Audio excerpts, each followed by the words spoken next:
Donc, nouveau vidéo pour le concept 1.4, les vecteurs unitaires.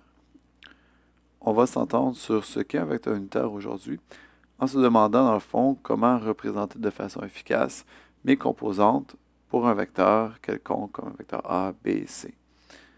On va s'entendre sur un nouveau référentiel qui touche dans le fond les vecteurs, soit les bases vectorielles orthonormées.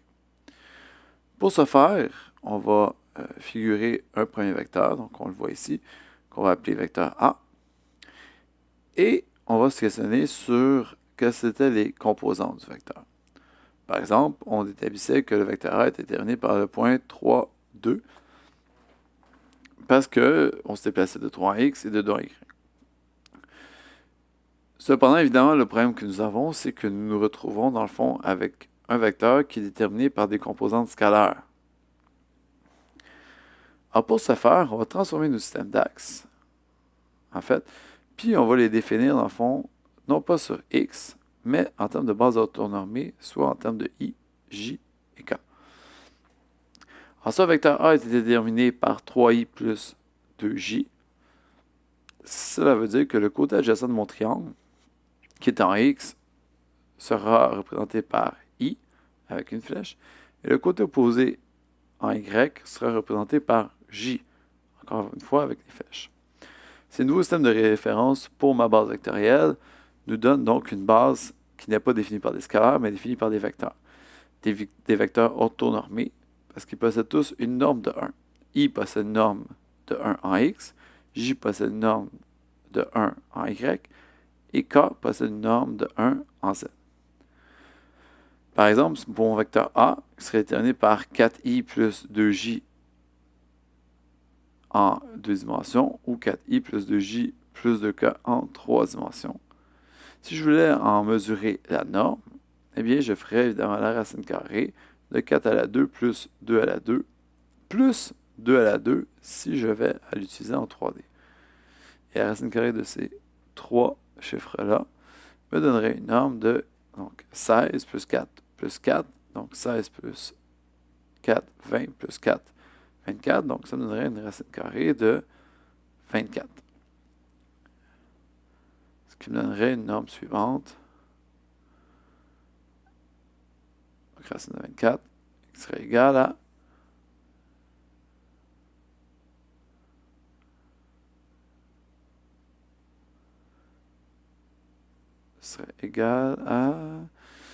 donc j'aurais ma norme, racine de 24, qui serait égale à 4.90.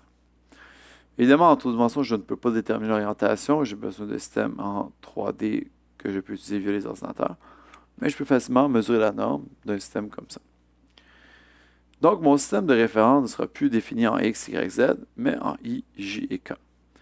Par exemple, mon vecteur A est défini en 3i moins 2j moins 3k. Et donc, un système qui serait défini dans mon ancienne base de 3x moins 2y moins 2z. Et je vais, dans le fond, regarder comment je ferais avec un deuxième vecteur de moins 2i plus 3j moins 6k. Et si à la question, je me pose que vaut mon addition vectorielle A plus B, je ferai toujours mon tableau, mais au lieu d'indiquer des des x, y, z, j'indiquerai des i, j et k. Mon vecteur A serait défini par 3i moins 2j moins 3k. Et mon vecteur B serait défini par moins 2i, 3j et moins 6k. Donc ma résultante, tout comme pour mon ancienne méthode, correspondrait dans le fond à l'addition des deux. J'obtiendrai donc 1, 1 et moins 9, soit 1i plus 1j moins 9k. Mis entre parenthèses. Je n'ai pas d'unité à l'extérieur de ma parenthèse parce que j'en avais pas déterminé dans mes vecteurs précédents A et B. Et voilà comment on ferait l'addition vectorielle en 3D pour mes vecteurs A et B. Si je veux en mesurer la norme, donc je ferais 1 à la 2 plus 1 à la 2 plus moins 9 à la 2, ce qui donnerait la racine carrée de 93, ce qui me donnerait à peu près 9.0, quelque chose.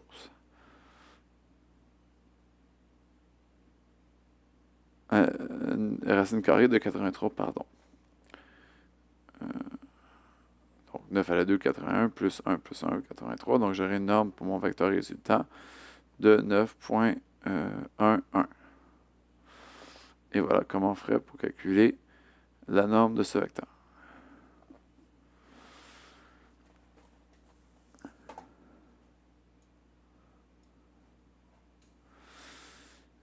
Si par exemple, je fais le symbole suivant, A plus B, ce que je regarde ici, c'est dans ce cas-ci, je vais chercher la norme de A que j'ai calculée, je vais chercher la norme de B que je vais calculer, et je vais additionner les deux normes ensemble. J'obtiendrai donc un scalaire à la fin.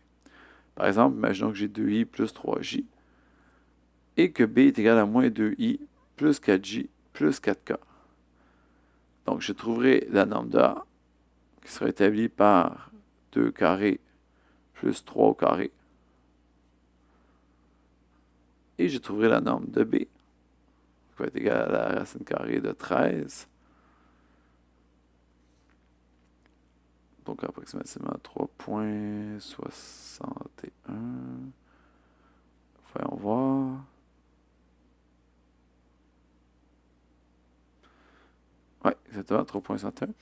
Et je calculerai la norme de B, qui, elle, va être égale à la racine carrée de moins 2 au carré, plus 4 au carré, plus 4 au carré, soit 16 plus 16, 32, et 32 plus 4, 36, donc la racine carrée de 36. Et j'obtiendrai la norme de B. Ce qui devrait me donner 6. Racine carrée de 36, évidemment, me donne 6. Donc, dans ce cas-ci, ma norme de A plus ma norme de B va donner 3,61 plus 6, soit 9,61. Donc, je répète, dans ce cas-ci, on ferait les calculs de normes avant l'addition.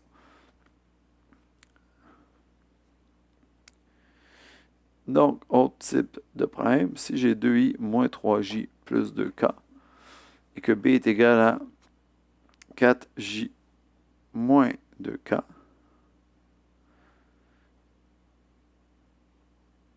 si je fais cette addition vectorielle de 2a moins b, et que je cherche ma base vectorielle orthonormée, je vais tracer dans le fond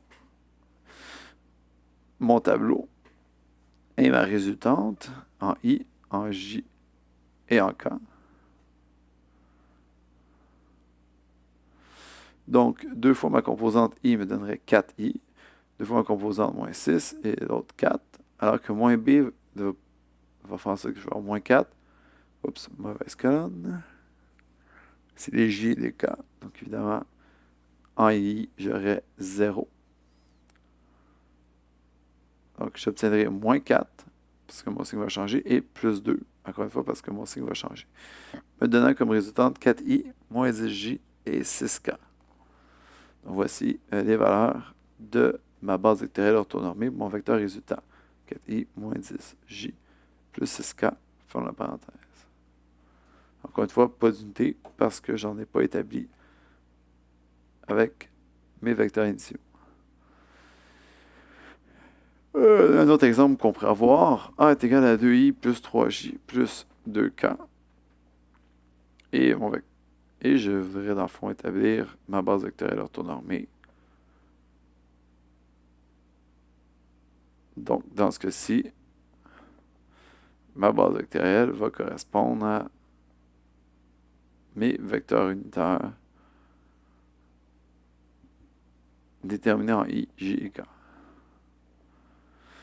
Lorsqu'on va déterminer le terme vecteur unitaire, on va dans le fond prendre la valeur de ma composante i et la diviser par la norme de mon vecteur a. Donc, on va les réduire en des unités de moins de 1. Même chose pour ma composante j, même chose pour ma composante k.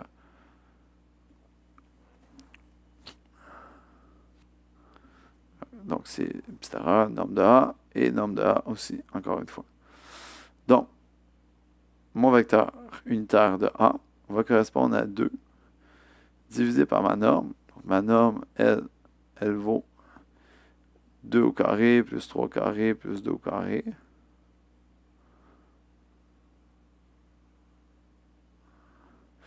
Ça fait 4, 8, 8 plus 9, 17. Donc, racine carrée de 17.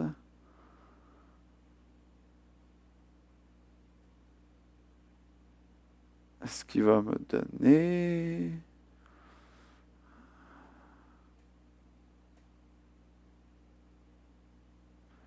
Donc, ma norme de A vaudra 4.12.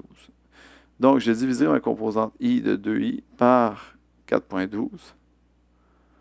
Je diviserai ma composante J, 3J par 4.12, encore une fois. Et même chose, ma composante K.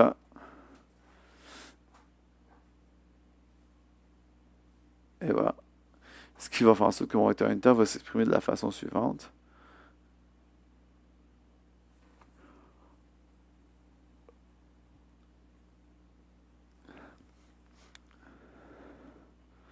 Donc, ma base vectorielle unitaire va correspondre à 2 divisé par 4.2 pour mon I, 3 divisé par 4.2 pour mon J, et 2 divisé par 4.12 pour mon K.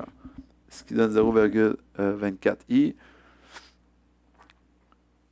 plus 0,72J plus 0,24K.